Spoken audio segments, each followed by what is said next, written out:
Mau masuk?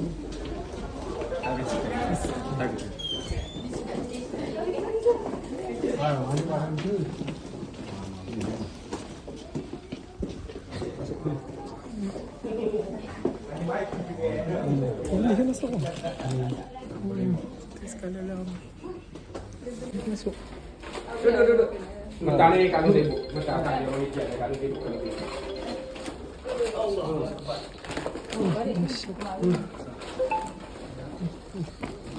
Ini tempat bos dia. Kita duduk tepi. Ya.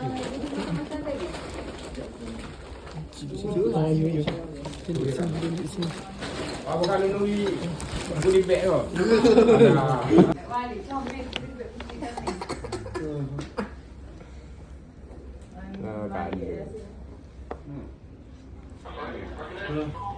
Dia ni ada belakang dah, mati di dalam belakang dah. Jumpa tak jumpa saya tak jumpa bagi saya rambut ni. Mau tengok dia. Oh tak. Tak jumpa lagi. Mau tengok. Baru ni dia pergi kapal sayur budak tumbuh. Kenapa tak tahu lah dia pergi. Pating dia cak lah. Sekarang ni kita berada Kapal orang pergi. sama abang. Usah. Suhu betul betul. Pada suhu betul. Kalau Kenapa tu? Berapa? Privilege dalam kalau tak nak cakap depan-depan.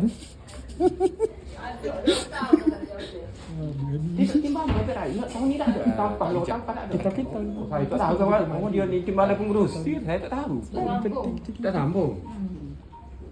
Ada kat office ni. Tunggu. Nak solat. Siapa dia? Gila. Kaisar. Yang main. Boleh dah.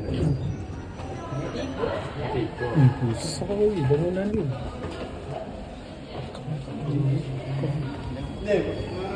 Oh, Lem, mu tunggu sini betul aku nak ambil. Ni kita dekat presiden. Ni kan. Assalamualaikum. Play dah pintu, tanduk tu. Play dah. Tahu yang sini. Aduh. Apa dia tu? Mana tanah ni boleh.